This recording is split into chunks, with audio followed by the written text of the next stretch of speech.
Rakesh ji, doctor Ram Manohar Lohia ji का भारतीय राजनीति में क्या योगदान है? देखिए, भारतीय लोकतांत्रिक राजनीति में डॉक्टर राम मनोहर लोहिया ही वो पहले व्यक्ति हैं जिन्होंने नेहरू जी का विरोध करके भारत में लोकतंत्र की इस परंपरा को जीवित रखा कि सरकारें जो कुछ कर रही हैं उसका एक सशक्त विरोध करके ही लोकतंत्र चलाया जा सकता है। ये उनका पहला योगदान है। लेकिन ये एक छोटी सी बात है, एक बहुत दीर्घकालिक योगदान उन्होंने इस देश की राजनीति में दिए हैं। जैसे उन्होंने गैर कांग्रेसवाद का नारा दिया और गैर कांग्रेसवाद का नारा देने से के कारण लोहिया को 1967 में सफलता मिली कि जब बहुत से प्रदेशों में कांग्रेस की सरकार खत्म हो गई और विपक्षी पार्टियों ने मिलजुल के अपनी सरकार बनाई। केंद्र में कांग्रेस जरूर रह गई, लेकिन कई राज्यों में कांग्रेस का सफाया हो गया। जैसे उत्तर प्रदेश में भी कांग्रेस पहली बार 1967 में संवित सरकार बनी। लेकिन उसके बाद ही चूंकि उनकी डेथ हो गई तो उनका ये सपना 10 साल बाद 1977 में जब केंद्र में गैर कांग्रेस की सरकार बनी तो पूरा हुआ। दूसरी उनकी एक महत्वपूर्ण योगदान जो है वो ये था कि उन्होंने जो है जाति और वर्ग, जो एक समाजवादियों की या मार्क्सवादियों की अवधारणा थी वर्ग की, उसको भारतीयता से जोड़ते हुए जाति और वर्ग इसके बारे में बताया। और उन्होंने कहा कि जाति जो है ये एक बंद वर्ग है। ये बंद हो गया वर्ग, मतलब बहुत अपने सांस्कृतिक अतीत से जुड़ के जो पुराना वर्ग है वो अभी तक चला आ रहा है। तो जाति के बारे में ये अवधारणा देते हुए उन्होंने निरंतर अपना चिंतन जारी रखा और ये बात बताने की कोशिश की कि भारत में जातिगत समानता भी होना बहुत जरूरी है। और इसलिए उन्होंने पिछड़ी जातियों में अपना एक व्यापक कार्य करते हुए उनके जागरण का एक बहुत बड़ा कार्य राम मनोहर लोहिया के द्वारा हुआ। इसी तरह से अंग्रेजी हटाओ आंदोलन, भारत में जो गांधी जी की परंपरा में हिंदी भाषा को राष्ट्रभाषा बनाने की बात थी, वो गांधी जी के बाद इस देश में लोहिया ने उस बात को जीवित रखा और 1961 में अंग्रेजी हटाओ आंदोलन शुरू किया। क्योंकि 65 तक 15 साल जो संविधान में लिखे थे 65 तक ही पूरे हो रहे थे, ये हट जानी चाहिए थी, लेकिन नहीं हटा। लेकिन 1967 में पुनः उत्तर प्रदेश में बनारस विश्वविद्यालय से छात्रों ने अंग्रेजी हटाओ आंदोलन राम मनोहर लोहिया के विचारों पर चलाया, जो उत्तर प्रदेश में बहुत तेजी से चला और सरकारों को बहुत से सुधार इसमें करने पड़े और उत्तर प्रदेश में हिंदी की स्थापना काफी कुछ हुई। तो एक ही आंदोलन था उनका। भारत की संरचना का अध्ययन करके लोहिया जी ने ये बात बताई कि भारत में जो शासक वर्ग बनता है वो केवल उस आधार पे नहीं बनता कि वो अमीर है, उसके साथ दो आधार और जुड़े हुए हैं। एक तो उसको अंग्रेजी बोलना आना चाहिए और दूसरा उसको सवर्ण होना चाहिए। यानी भारत में शासन का जो उपयोग करता है, सत्ता का जो उपयोग करते हैं लोग, वो शासक वर्ग के अंदर 3 चीजें चाहिए। पैसा तो चाहिए, धनी होना चाहिए उसको, लेकिन दूसरी 2 चीजें चाहिए। उसे अंग्रेजी बोलने वाला होना चाहिए और उसे सवर्ण होना चाहिए, तब वो शासन सत्ता का उपयोग कर सकता है। तो ये उनकी एक स्पेसिफिक अवधारणा थी। अब इसी तरह से उन्होंने भारत में समाजवाद लाने के लिए भारतीय ढंग से सोचते हुए अपनी एक सप्त क्रांति की अवधारणा रखी, जिसमें उन्होंने 7 शारीरिक समानताओं की बात करी भारत में। एक तो नर नारी समानता की बात सबसे पहले उन्होंने जोरदार ढंग से उठाई। दूसरी, रंग के आधार पे जो असमानता है, गोरा काला यानी सफेद लोग हमसे ज्यादा श्रेष्ठ है, जो अंग्रेजों ने स्थापित की थी, उसका विरोध किया उन्होंने। दूसरा, जातिगत जो असमानता थी देश में, उसका लोहिया ने पहली बार बहुत जबरदस्त ढंग से विरोध किया। यानी सभी जातियों के बीच समानता हो, ये लोहिया का एक नारा था। विदेशी गुलामी का वो विरोध निरंतर करते रहे। आर्थिक समानता की बात उन्होंने की और राज्य के हस्तक्षेप के विरुद्ध लोकतांत्रिक चेतना की बात की। यानी राज्य का जो जीवन में तमाम हस्तक्षेप होता रहता है, उसके खिलाफ थे वो लोकतंत्र की बात करते थे। दूसरा, सत्याग्रह को मानते थे, दबाव की जगह सत्याग्रह की राजनीति होनी चाहिए। ये 7 तरह की क्रांतियों की बात लोहिया ने की। इसके अलावा लोहिया का समाजवादी विचारों में एक और योगदान है कि जब भारत आजाद हुआ तो उन्होंने चौखंबा राज्य योजना प्रस्तुत की अपनी समाजवादी पार्टी से।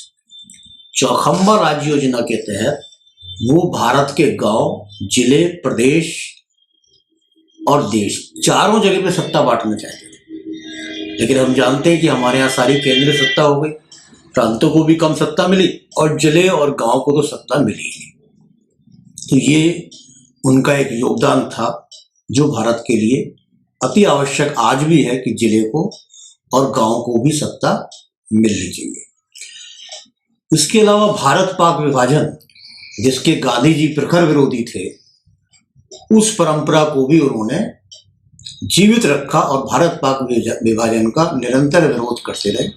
और उन्होंने एक भारत पाक महासंघ बनाने की भी योजना रखी कि इस तरह से बना के हम लोगों को अपनी दूरियों को धीरे धीरे कम करना चाहिए।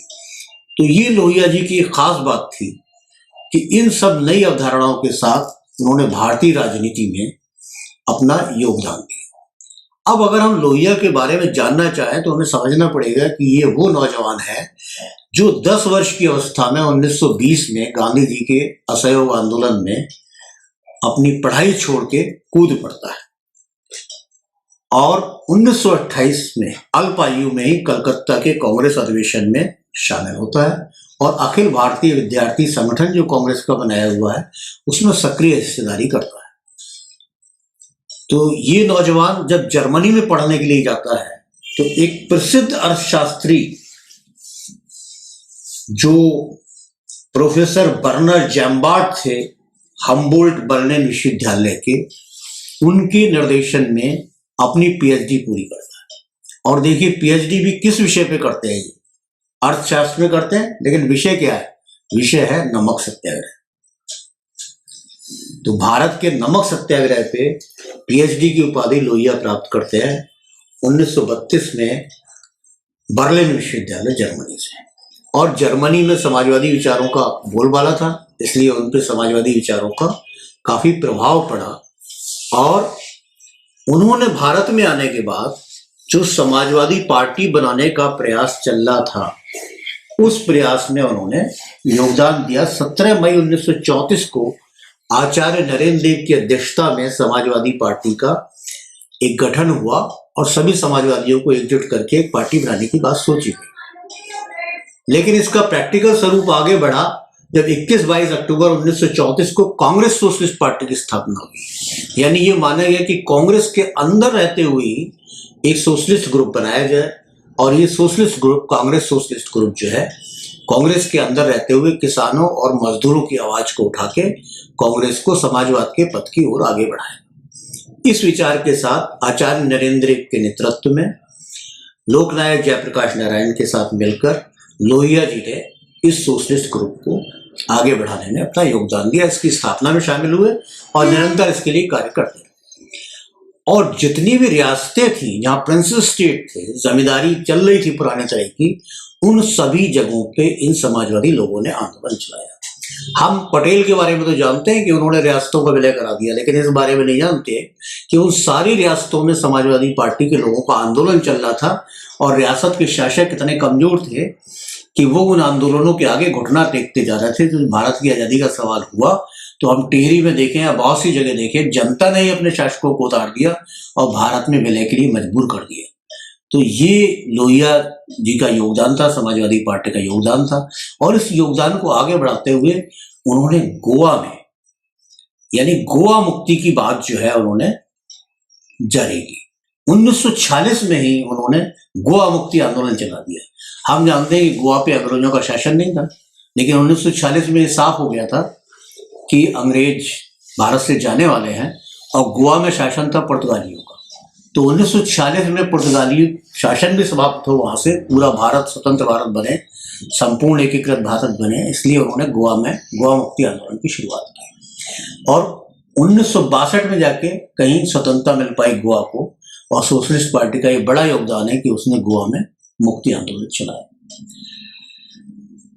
गोवा की बात ही नहीं, उन्होंने नेपाल के अंदर भी राष्ट्रीय कांग्रेस की स्थापना करी और नेपाल में जो राजशाही है उसके खिलाफ नेपाली राष्ट्रीय कांग्रेस के आंदोलनों में हिस्सा लेते हुए उन्होंने नेपाल में भी लोकतंत्र की स्थापना के लिए अपना प्रयास किया। तो ये थे हमारे लोहिया जी, जो जब विदेश में भी रहे तो उन्होंने काफी कुछ देश के लिए आवाज उठाई। और लोग नहीं जानते कि लीग ऑफ नेशंस की मीटिंग में पहुंच के एक नौजवान ने वहां भगत सिंह की हत्या का विरोध किया। वो नौजवान थे राम मनोहर लोहिया, जो विदेश में लीग ऑफ नेशंस की मीटिंग में पहुंच के विरोध किया और वहां उन्हें पकड़ा गया, गिरफ्तार किया गया। तो ये लोहिया का योगदान था हमारे देश की राजनीति में और समाजवाद की विचारों की स्थापना के लिए, एक ऐसा समाजवाद जो भारतीय ढंग का हो, जिसमें भारत की आत्मा बोले। और देखिए, इसीलिए उन्होंने भारत के जो पौराणिक चरित्र हैं शिव और कृष्ण, उनके बारे में लेख लिख के ये बताने की कोशिश की कि ये जो भारत की पौराणिक परंपरा के पात्र हैं ये भी एक ऐतिहासिक पात्र हैं। आज ये बात जो है शोध का विषय है और इस पर सोचा जा रहा है, लेकिन लोहिया ने ये बात अपने ग्रंथों में उस समय ही लिख दी।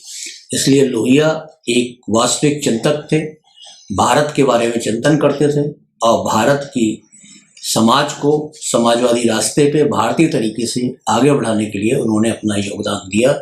हम उन्हें हमेशा याद रखेंगे। यहाँ एक बात याद रखने की बहुत ज़रूरत है कि लोकतांत्रिक चेतना के लिए लोहिया पहले व्यक्ति थे जिन्होंने, जब केरल में सरकार ने, जो समाजवादी पार्टी की सरकार, समाजवादी लोगों की सरकार थी, प्रजा सोशलिस्ट पार्टी की, उस सरकार ने जब गोली चला दी लोगों पे, तो उन्होंने कहा, सरकार ने क्या मतलब, सरकार के आदेश पे पुलिस ने चला दी, तो उन्होंने कहा कि सरकार को इस्तीफा दे देना चाहिए, क्योंकि एक लोकतांत्रिक देश में आम जनता पे गोली नहीं चलानी चाहिए। उनकी इस बात को वहाँ के लोगों ने नहीं माना, लेकिन लोहिया इस बात पे इतना अड़ गए कि मेरी पार्टी की लोग ऐसे नहीं हो सकते, तो पार्टी विभाजित हो गई और लोहिया ने नई पार्टी बनाई सोशलिस्ट पार्टी के नाम से। लेकिन ये चेतना कि जनता पे गोली नहीं चलाए सरकार, इस चेतना का प्रदर्शन भी जो उन्होंने किया वो लोकतंत्र की वास्तविक आत्मा का प्रदर्शन है। इसके लिए भी लोहिया हमेशा याद रखें।